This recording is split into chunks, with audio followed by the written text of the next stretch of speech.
Hey true believers, Jerry from AstroCore here, coming to you with a short video just kind of going over what my fully wired electronics component board is and what it does and what it doesn't do, and why you may be interested in it for your Home Depot conversion.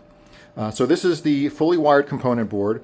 What we have here is a 12 volt fuse box, which has two 20 amp fuses that go out to the wires that will go to the motor controller. If you are doing an RC conversion, that's what you would use these for. If you're using the Hobbywing 1060s, these would each go to one of the 1060s. If you're using a Cytron, you only need one of these. The other one wouldn't be used since the Cytron only has the one 12 volt input. Then we do have two 5 amp fuses that go to 5 volt buck converters. You have one USB-C buck converter here, which personally I use to power my AstroPixels. Then we also have the other 5 amp going to the 5 volt BEC here, which then goes out to a 5 volt breakout, which then powers the AstroCore board. But you can also, there are other slots available here. You can use that to power other 5 volt devices, including the AstroPixels if you wanted, but you could also use that to power your RC receiver, for example. If you're not using a motor controller, that RC receiver would need to be powered, and you could hook that directly into the 5 volt breakout board. And this is the wireless switch, which will wirelessly turn on your component board or your R2 with a little key fob, whether you're using a 12 volt battery or you're using 12 volt wall power from a wall adapter. For demonstration purposes, I am going to use an Ovonic 12 volt battery. If you use one of these for a display R2, it'll actually last a good while. If you're using it for a full RC conversion, you'll get probably about an hour and a half worth of driving around with R2. You can use a bigger 30 amp hour battery, which is what I use if I'm taking them out to a show or something like that. But this is a good midpoint if you just want to have him on display.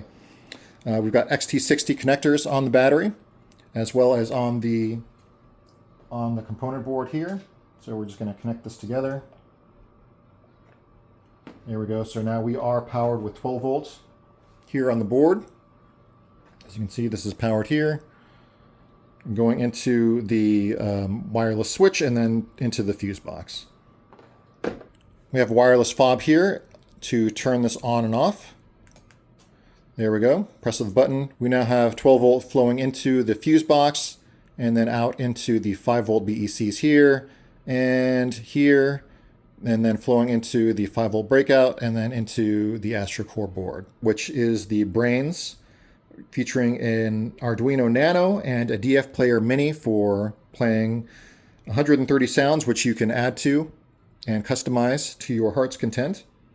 The AstroCore board also controls animation of the dome servo, so you can get a lot more freedom in how the dome servo moves and even remote control it yourself.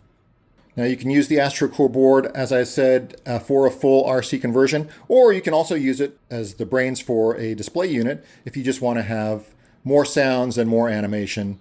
And we do have the ability to use the AstroCore board in conjunction with the stock motion sensor, so you can keep that functionality as well.